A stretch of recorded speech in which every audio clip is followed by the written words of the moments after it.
Hello dear students. मेरा नाम अनिल कुमार श्रीवास्तव है।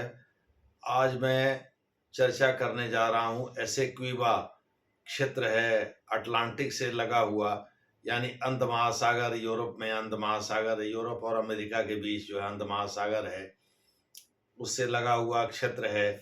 गुयाना और वेनेजुएला एक दूसरे के पड़ोसी देश हैं, उन्हीं के बीच में आता है। वो तेल के लिए प्रसिद्ध है।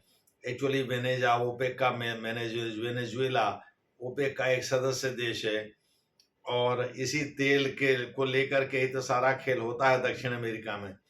दरअसल इसके 1933 में 1933 में जब दक्षिण अमेरिका के देशों को सॉवरेंटी दी गई थी, तो एक्चुअली अमेरिका इन्हीं इन्हीं तेल क्षेत्रों पर तो कब्जा जमाना चाहता था, जिसको लेकर के वहाँ लंबे समय तक बहुत सारे विद्रोही गुट संघर्षरत भी रहे आपस में।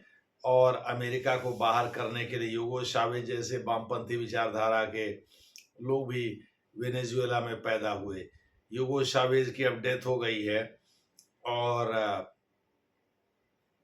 एसेक्विबा एक क्षेत्र है जिसको लेकर के गुयाना और वेनेजुएला के बीच तनाव चल रहा है।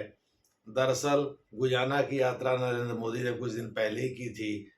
ये इसी पास फ्रेंच गुयाना है, जो जहां से भारत के पूर्व पहले प्रक्षेपास्त्र तक प्रक्षेपित किए जाते रहे हैं। यहाँ एक स्पेस लॉन्च सेंटर भी है। अब तो Satish Dhawan space launch centre Bharat में ही बन गया है। आंध्र प्रदेश के श्रीहरिकोटा में स्थित है। पहले यहीं से लॉन्च किया जाता है। ये भी गुयाना का ही हिस्सा है। एक्चुअली यहाँ फ्रांसीसियों का कब्जा रहा है, इस वजह से इसको फ्रेंच गुयाना कहते हैं। इसको लातिन अमेरिका इसलिए कहते हैं कि अधिकांश जगहों पर स्पेन का कब्जा था, और लातीनी भाषा बोली जाती है अधिकांश जगहों पर, इसलिए इसे लैटिन अमेरिका भी कहते हैं। तो आजकल वेनेजुएला और गुयाना के बीच देख रहे हैं तनातनी चल रही है एसेक्विबा क्षेत्र पर नियंत्रण को लेकर के। एसेक्विबा क्षेत्र में वेनेजुएला ने अपने तेल खनन एक मालवाहक जहाज को भेज भी दिया है। दूसरे शब्दों में, वो ओपेक का सदस्य होने की वजह से अच्छा खासा, यानी करीब 13 से 17% वो विश्व तेल बेचने के मामले में कंट्रीब्यूट करता है। ओपेक के एरिया में भी कंट्रीब्यूट करता है, और वही उसकी अर्थव्यवस्था का प्रमुख स्रोत है। आप सभी लोगों को पता होगा, एक जमाना था जबकि वेनेजुएला से ही ज्यादातर विश्व सुंदरी और ब्रह्मांड सुंदरी हुआ करती थी। वेनेजुएला भले ही वामपंथी, यूगो चावेज ने भले ही इसे वामपंथी बनाने की कोशिश किया हो, लेकिन वेनेजुएला फिर भी खुले विचारों का एक देश है। और यह पहला आप कह सकते हैं देश है जिसने कि अमेरिका के प्रभाव से खुद को अलग किया धीरे धीरे करके।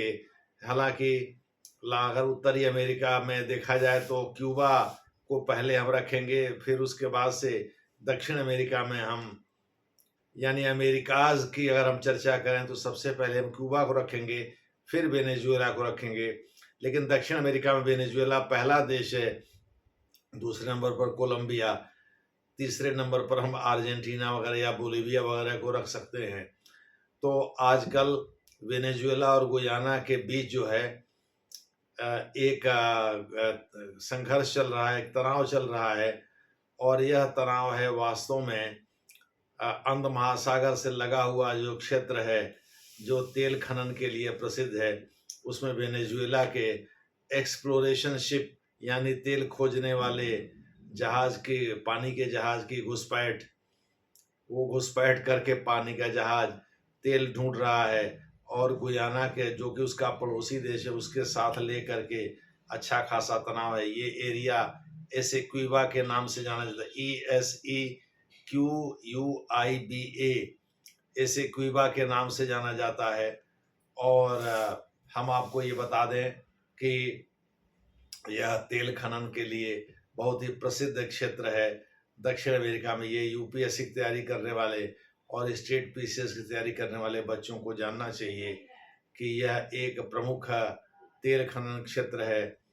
तो इस संबंध में हम आज चर्चा कर रहे हैं ये कि भाई ये तेल को लेकर के तनाव है, ये तनातनी तेल को लेकर के है। गुयाना चाहता है भाई, गुयाना का ही एक्चुअली वो क्षेत्र जो है वो गुयाना का ही है, लेकिन वेनेजुएला ने तेल ढूंढने के लिए उसमें घुसपैठ किया। इसको लेकर के गुयाना के प्रशासक नाराज हैं। देखना है आगे क्या होता है। धन्यवाद।